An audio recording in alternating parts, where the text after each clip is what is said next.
अस्सलाम वालेकुम my YouTube family, कैसे हैं आप? मैं उम्मीद करती हूँ कि आप सब बिल्कुल खैरियत से होंगे। अल्हम्दुलिल्लाह मैं भी बिल्कुल ठीक-ठाक हूँ। आज माशाल्लाह से 29वां रोज़ा था, तो सब बच्चों के साथ मिलकर ना मैंने पूरे घर की डीप क्लीनिंग कर ली। स्टोर को अच्छे से क्लीन किया, स्टोर में काफ़ी मेस क्रिएट हुआ हुआ था, काफ़ी देर से मेरे से क्लीन नहीं हुआ था, तो वो उसको मैंने अच्छे से क्लीन किया, दोनों कमरों को अच्छे से क्लीन किया और बाहर भी जितने एरिया था ना सबको क्लीन किया और कर्टन उतार के ना वो मैंने वॉश कर लिए थे। तो इस टाइम ना 3:30 बज गए थे काम करते-करते ना, तो मेरे में बिल्कुल भी हिम्मत नहीं थी आज कुछ भी पकाने की, तो मैंने सोचा आज जो आलू है ना उनके बच्चों को बस पोटैटो चिप्स बना के देती हूँ अफ्तारी में। तो बस इसके अलावा तो मुझ में कोई हिम्मत नहीं हो रही थी कुछ खाना बनाने की। लेकिन मेरा बेटा कहता नहीं मम्मा जी मुझे तो ना आज बिरयानी खानी है। तो मैंने कहा अच्छा चलो सुबह से मेरे साथ लगा हुआ है, काम करवा रहा है तो चलें इसकी फरमाइश पे बिरयानी भी बना लेते हैं। वो भी कोई ज़्यादा काम नहीं है क्योंकि मैंने मैरिनेट करके ना ऑलरेडी कौरमे का मसाला पड़ा हुआ था। तो बस चावल बॉयल करने थे, कौरमे को मैंने एज़ इट इज़ रख देना था पकने के लिए और बिरयानी तैयार हो जानी थी। तो आलूओं को ना मैंने अच्छे से वॉश कर लिया था क्योंकि आज मैं इनको बिल्कुल भी छीलने वाली नहीं थी। चॉपर में मैं इनको ना करूँगी बारीक-बारीक कट करूँगी लेज़ चिप्स की तरह और इसको ना आज क्रिस्पी सी चिप्स बनाकर दूँगी। तो क्योंकि जो बड़े-बड़े आलू थे ना वो तो पूरे रमज़ान में ना बच्चों ने चिप्स बनाकर यूज़ कर लिए थे। तो अब जो छोटे-छोटे बच गए थे ना तो वो मैंने सोचा चलिए इनको इस तरह से अब इस्तेमाल करके ख़त्म कर देती हूँ। यहाँ पे फिर मैंने चावलों को अच्छे से साफ़ करने के बाद ना भिगो कर रख दिया था। अच्छा आप बताएँ कि आपने अपने ईद की जो है ना सफाई वग़ैरह कर ली है घर की या अभी आप कर रही हैं? और आप अपने बच्चों के साथ मिलकर करती हैं या आप हेल्पर वग़ैरह से करवाती हैं? मैं ना पहले हेल्पर रखती थी, मेरी हेल्पर जो है ना वो काम तो माशाल्लाह से बहुत अच्छा करती थी, लेकिन वो छुट्टियाँ बहुत ज़्यादा करती थी, हफ़्ते-हफ़्ते की छुट्टियाँ इकट्ठी कर लेती थी। तो जब वो फिर ऐसे हफ़्ते-हफ़्ते की छुट्टियाँ करती थी ना, तो फिर मेरा घर बहुत मेसी हो जाता था। फिर वो होता है ना कि बंदा एक यूज़्ड टू हो जाता है कि हेल्पर आएगी, काम करेगी, तो फिर मेरे से ना उस तरह तरीके से काम हो नहीं पाता था। मैं मैनेज ही नहीं कर पाती थी फिर। तो फिर मैंने क्या किया, मैंने तो उसकी करा दी छुट्टी। फिर मैंने ना अपने बच्चों के साथ मिलकर ना अपने घर को क्लीन करना शुरू किया। जैसे मैंने ड्यूटीज़ डिवाइड कर दी कि मेरा बेटा जो है ना बड़ा वो हमारे अपने कमरे की वो क्लीनिंग करता है। हमेशा उसका ख़्याल रखता है, साफ़-सुथरा रखता है और जो मेरी बेटी है वो अपने कमरे को क्लीन रखती है। तो मैं अपने किचन और स्टोर वग़ैरह का ख़्याल रखती हूँ और बाहर से हम मिलकर कर लेते हैं। तो इस तरह से क्या होता है ये डीप क्लीनिंग जब करनी होती है ना तो हम सब फिर मिलकर डिवाइड कर लेते हैं काम के कौन-कौन सा कमरा कौन करेगा ये कैसे मिल के ना यानी कि सारी कर लेते हैं। जैसे आज हमने सबने मिलकर ना सारे घर की डीप क्लीनिंग कर ली। मेरी बेटी ने जूतों वाले स्टैंड को अच्छे से क्लीन कर लिया, सारे जूते साफ करके रखे और उसको डिक्लटर किया सारा जो देने वाले थे किसी को वो दे दिए। और मैंने और मेरे बेटे ने स्टोर की क्लीनिंग कर ली और मेरी बेटी ने अपने कमरे की भी की साथ में और फिर बाहर से हमने सबने इकट्ठे मिल के ना वॉश कर लिया सारा घर और फिर मैंने कपड़े भी साथ-साथ मशीन में डाल के ना वॉश कर लिए। तो इससे क्या हुआ कि हम सब ने मिलकर काम भी कर लिया, बच्चों को फिर रिस्पॉन्सिबिलिटी का एहसास भी होता है।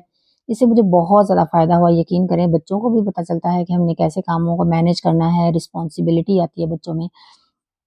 अच्छा ये जो है ना ये रीयूजेबल बैग ये मैंने पिछले रमज़ान में लिए थे, इसका भी इतना फ़ायदा हुआ ना मुझे।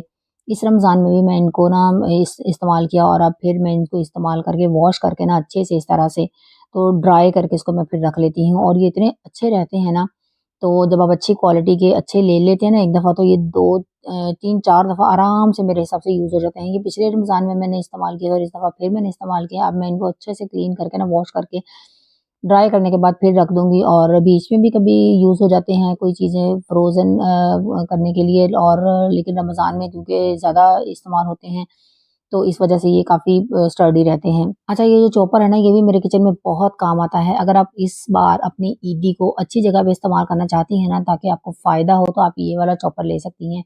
बहुत ही यूज़फुल है, यकीन करें आप खुश हो जाएँगी।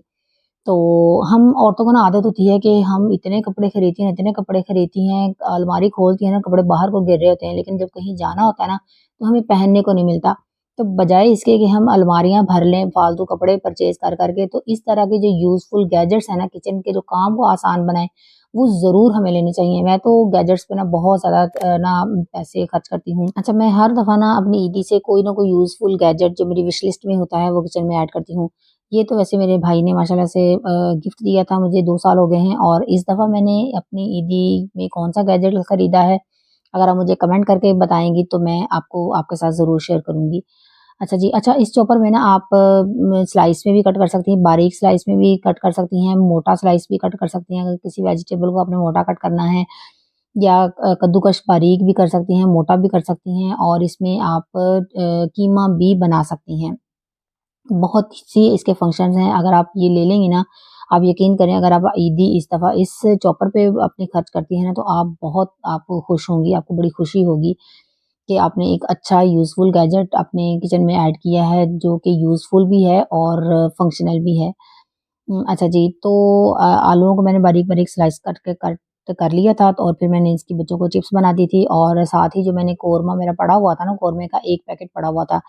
जब रमज़ान प्रिपरेशन मैंने की थी ना, तो 2 मैंने कोरमे के पैकेट मैरिनेट करके रखे थे और 2 मैंने बिरयानी के मसाले के मैरिनेट करके रखे थे। तो 3 जो पैकेट थे ना, वो इस्तेमाल हो चुके थे और ये एक आखिरी पैकेट पड़ा हुआ था और अब रमज़ान भी माशाल्लाह से ख़त्म हो गया था। तो फिर मेरे बेटे ने आज फ़रमाइश की तो मैंने सोचा चलिए ये आखिरी जो पैकेट पड़ा हुआ ना कोरमे का, तो चलें इसमें मैं बिरयानी मसाला ऐड करके इसको बना के ना तो बच्चे को बना देती हूँ, बिरयानी बना देती हूँ। तो इसमें फिर मैंने थोड़ा-सा ऑयल ऐड करके इसको रख दिया था सिर्फ़ पानी डाल के क्योंकि इसमें नमक, मिर्च, हल्दी, गरम मसाला और बाकी कह लें कि टमाटर, अदरक, लहसुन हर चीज़ डाली हुई है, यानी कि दही वगैरह मैरिनेट करके मैंने रखा था। ये आधा मैंने जो है ना बिरयानी मसाले का पैकेट ऐड कर दिया क्योंकि अब ज़ाहिर है वो तो कोरमे का था ना, तो उसके हिसाब से नमक मिर्च डाली हुई थी, तो चावलों के लिए तो एक्स्ट्रा मुझे डालनी थी ना, तो मैंने बिरयानी मसाले का ये आधा पैकेट डाल दिया। तो इससे बहुत मज़ेदार बिरयानी बनकर तैयार हो गई थी, बगैर मेहनत के। अगर आप रमज़ान प्रिपरेशन की आप देखना चाहती हैं ना वीडियो, तो वो आप मेरी वीडियो जाकर देख सकती हैं, आपको बहुत ही यूज़फुल आइडियाज़ मिलेंगे वहाँ से भी। तो आप वैसे भी रूटीन में अगर आप वर्किंग लेडीज़ हैं, तो आप ये वाली प्रिपरेशन बनाकर रख सकती हैं। तो अच्छा जी, बाकी तो घर की जो सारी डीप क्लीनिंग है ना, वो मैंने कर ली थी, लेकिन सिर्फ़ मेरी किचन की जो शेल्फ़ें वगैरह है ना, वो क्लीन करने वाली रहती थी। उसमें भी बहुत ज़्यादा ड्यू नहीं थी मेरी, क्योंकि मैं हर कॉर्नर जो है ना, जब जैसे ही मेरा कोई जार खाली होता है, कोई चीज़ जैसे ये मेरे रिफ़िल करने वाले थे ना, दोनों बोतलें ऑयल की, तो मैं साथ ही जो डिश है ना, जब इसको मैं अच्छे से क्लीन करके और जो बोतलें हैं, उनको भी क्लीन करके, वॉश करके, तो फिर मैं फ़िल करती हूँ। या कोई जार है, चीनी का है, पत्ती का है या कोई गुड़ वगैरह जैसे आज मैंने डाला था, वो भी मैंने जार अच्छे से क्लीन करने के बाद ना उनको रिफ़िल मैंने किया था। तो इसलिए इसकी जो डीप क्लीनिंग है ना, बहुत ज़्यादा ड्यू नहीं होती, मैं साथ-साथ करती रहती हूँ। तो बस मुझे शेल्फ़ों से चीज़ें हटानी हैं कल को और शेल्फ़ों को अच्छे से बस क्लीन करना है, तो मेरा काम खत्म हो जाएगा कल इंशाअल्लाह ताला से। तो अब मैंने यहाँ पे इनको भी फ़िल करके रख लिया था और इसकी डिश को क्लीन करके साथ मैंने टिश्यू भी रिप्लेस करके तो इसको ये कॉर्नर तो मेरा क्लीन हो गया। यानी कि ये डिश मेरी बाकी जो ये स्टैंड पड़ा हुआ ना वो कल मैं उठा के नीचे से क्लीन कर दूँगी। अच्छा इसमें मैंने ऑयल डालना मुझे पहले मैंने नहीं डाला था, ऑयल मैंने डाल दिया है और चिकन मेरा तकरीबन गल चुका है। अब मैं इसकी भुनाई करूँगी और मेरा कोरमा बिल्कुल तैयार है और साथ ही मैंने चावल बॉयल होने के लिए रख दिए थे। अच्छा, मैंने ये अपनी बेटी को कहा कि ये बेल जो है ना ये उतार दो ताकि ये भी अच्छे से क्लीन कर लूँ मैं। इसको मैंने सर्फ़ डाल के ना टब में पानी डाल के तो उसमें भिगो के रख दिया था और रात में ना फिर मैंने इसको अच्छे से क्लीन कर लिया था। और साथ ही मैंने कर्टन डाले हुए थे मशीन में और मैंने उसको भी निकाल के ना फैला दिया था। तो अच्छा यहाँ पे ना मैं एक टिप दूँ जो नई बच्चियाँ हैं उनको चावल मुझे खुद बड़ा मुश्किल लगता था जब चावल पुराने हो जाते हैं ना तो उसमें चावल भी जो है ना चावलों की भी होती है यानी कि उसके नीचे आटा-सा बना हुआ होता है या फिर वैसे भी चावल कभी दुकान से भी ऐसे आ जाते हैं कि उसमें रेत-सी या मिट्टी-सी होती है जिसको वॉश करना ना बहुत मुश्किल होता है। तो आप क्या करें कि इस तरह से छलनी में डाल के ना किसी भी टोकरी ले सकते हैं आप बारीक उसमें भी डाल के आप इसको अच्छे से वॉश कर सकती हैं। मिट्टी सारी जो है ना अच्छे से क्लीन हो जाती है। वरना आप परात में जब डाल के हम करते हैं ना तो यकीन करें मुझे तो बहुत मुश्किल लगता था बार-बार वॉश करना और बार-बार पानी निकालना और उसको क्लीन करना। तो इस तरह से जब आप करेंगे ना तो अच्छे से वॉश हो जाएँगी। तो लेकिन अगर इसमें चावलों में इतनी मिट्टी वगैरह कुछ भी नहीं थी तो मैंने तो वैसे वा इस तरह से कर लिया लेकिन अगर आपके चावलों में मिट्टी वगैरह है तो अब अच्छे से आपने हिला के इसमें अच्छे से वॉश करना है आपने पानी ऊपर से डाल के, तो आपकी सारी डस्ट जो है ना मिट्टी वगैरह जो निकल जाएगी। तो ये बहुत ही आसान टिप थी बच्चियों के लिए। तो मैं तो अब भी जो है ना चावल ऐसे ही वॉश करती हूँ ताकि उसमें कोई डस्ट वगैरह ना रह जाए, कोई मिट्टी वगैरह अच्छे से जो है ना वो क्लीन हो जाए चावल। तो चावल मेरे क्लीन हो गए थे, पानी मेरा बॉयल हो चुका था, मैं चावल बॉयल होने के लिए डाल दूँगी। अच्छा आज के दौर में ना बच्चों की तरबियत करना बहुत ही चैलेंजिंग टास्क बन चुका है। तो आपको ना बच्चों को कोशिश करें कि अपने साथ इन्वॉल्व करने की, बच्चों को मोबाइल दें, ज़रूर दें, लेकिन आप अपनी जो है ना निगरानी में। आपको पता होना चाहिए कि बच्चे क्या देख रहे हैं और आपके पास होने चाहिए। और इसके अलावा जब बच्चे रात में सोने का जो टाइम है ना, उससे 1 घंटा पहले बच्चों को बाहर जाने की इजाज़त बिल्कुल भी नहीं होनी चाहिए।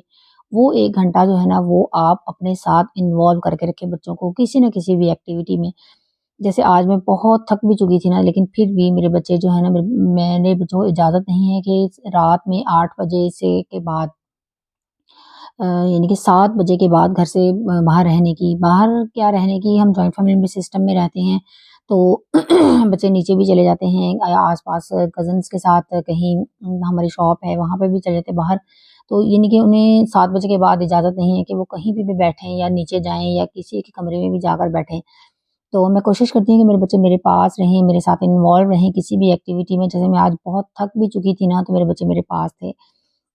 तो मैंने अपने बेटे को कहा, मैंने अपनी बेटी से बल्कि कहा था कि मेरा ना आज पेडिक्योर करना। तो इससे क्या होता है कि एक आपकी थकावट भी उतर जाती है जब आप गर्म पानी में अपने पाँव भी धोते हैं, और एक बच्चे को भी एक एक्टिविटी मिल जाती है और आप खुद भी रिलैक्स हो जाते हैं। लेकिन मेरे बेटे ने कहा, नहीं मामा जी, मैं खुद पेडिक्योर करूँगा, मैं करूँगा आपका। तो उसको बड़े शौक से करता है, तो उसने मेरा पेडिक्योर किया, और इससे मैं यकीन करें रिलैक्स, इतनी मुझे रिलैक्स, सारी दिन की जो थकन थी ना, मेरे पाँव में इतनी दर्द हो रही थी ना, मुझसे चला नहीं जा रहा था, क्योंकि सारा दिन मैं खड़े होके मैंने सारे काम किए, सारा कुछ किया, और मेरी कमर भी इतनी थक गई थी ना। उस एक एक्टिविटी से क्या हुआ, मेरे बच्चे भी इन्वॉल्व रहे मेरे साथ, और फिर ये वही नहीं, दूसरे मेरे बच्चे भी कहते हैं हमने भी करना है। मैंने कहा अच्छा चलें ठीक है, तुम मेरे हाथों का कर दो। मैंने अपने दूसरे बेटे से कहा, तो मेरी बेटी छोटी कहती मम्मा जी मैं भी करूँगी। मैंने कहा चलो एक हाथ का तुम कर दो, एक का दूसरे का मैंने कहा तुम कर दो। यानी कि इस तरह से ना तीनों इन्वॉल्व रहे, और मेरी बेटी भी अपने किसी काम में बिज़ी थी, उसके पेपर्स भी होने वाले हैं। तो तो इस तरह से ना अपने बच्चों को अपने साथ इन्वॉल्व करके रखें किसी न किसी तरह से, किसी न किसी एक्टिविटी में। तो उसके साथ-साथ आप जो किचन में बर्तन होते हैं ना, जिस दिन मैं ज़्यादा थकी हुई थी, उस दिन तो कोशिश करती हूँ कि सारे बर्तन जो है ना साथ-साथ क्लीन होते रहें। जैसे ये चावल मैंने जिसमें बॉयल किए थे ना, वो भी मैंने साथ ही उसी वक़्त क्लीन करके वॉश करके रख दिए। ताकि, क्योंकि जब मुझे पता है कि जब मैं एक दफ़ा जाके बैठूँगी ना, लेटूँगी ना, तो उसके बाद मेरी हिम्मत नहीं होगी मुझसे दोबारा उठने की। तो इसलिए मैंने साथ-साथ सारी ना क्लीनिंग भी कर दी थी। लेकिन अल्हम्दुलिल्लाह यकीन करें, इतने ज़्यादा काम, सारा दिन बिज़ी रहने के बावजूद जब मेरे बच्चों ने मुझे रिलैक्स कर दिया ना मेडिक्योर पेडिक्योर करने के बाद, तो मैं यकीन करें एकदम फिट थी। कितने दिन हो गए मैं वीडियो भी नहीं डाल पा रही थी। नहीं इसी वजह से कि रमज़ान में ज़ाहिर है कि बिज़ी होता है इंसान इतना ज़्यादा, तो उसके साथ-साथ इबादत भी, और उसके साथ फिर जब रात में मैं थोड़ा देर लेट जाती हूँ, तो उसके बाद फिर मेरी हिम्मत ही नहीं थी उठने की। तो जब वीडियो वगैरह बनानी होती है ना, फिर तो यकीन करें सारी रात से वो सहरी तक ये काम हो पाता है। तो इस वजह से मैं काफ़ी दिनों की वीडियो भी नहीं डाल रही थी, लेकिन आज मैं इतनी रिलैक्स थी ना, इतने सारा काम करने के बाद भी, तो मैंने आज वीडियो भी बना ली कि नहीं, कितने दिन हो गए हैं, मुझे आज लाज़मी डालनी है। तो बस ये छोटी-छोटी चीज़ें होती हैं, अगर हम घर को मैनेज करने के लिए इन चीज़ों को का ख़्याल रखें ना, घर को हम आसानी के साथ मैनेज भी कर सकते हैं, और अपने घर में एक डिसिप्लिन भी कायम कर सकते हैं, और बच्चों को रिस्पॉन्सिबल भी बना सकते हैं, और आप अपने लिए भी ज़िंदगी में आसानियाँ पैदा कर सकते हैं। तो ये छोटी-छोटी चीज़ें होती हैं जिनको ज़रूर गौर करना चाहिए। रात को सोने से पहले ज़रूर गौर करें कि हम क्या गलतियाँ कर रहे हैं अपनी लाइफ़ में। हम कहाँ जो है ना कोई गलती है हमारी, को क्या हम मिस्टेक कर रहे हैं कि हमारी ज़िंदगी में सुकून नहीं है। हमारे बच्चे बहुत ज़्यादा ज़िद्दी हैं, बदतमीज़ हैं। ऐसा नहीं है कि मेरे बच्चे बहुत ज़्यादा फर्माबरदार हैं या बहुत ही ज़्यादा आउटस्टैंडिंग हैं, नहीं, सब बच्चों की तरह लड़ते भी हैं, बहस भी करते हैं, सब कुछ करते हैं, लेकिन मैं कोशिश ज़रूर करती हूँ कि उनको डिसिप्लिन रखने की, और अल्हम्दुलिल्लाह बहुत से बच्चों से बहुत ही बेहतरीन है अल्हम्दुलिल्लाह। तो आप भी ज़रूर कोशिश किया करें, ज़रूर देखें, रात को ज़रूर एनालाइज़ किया करें कि कि आपने अपने घर के सिस्टम में कहाँ बेहतरी ला सकती हैं, कैसे अपने घर को बेहतर बना सकती हैं।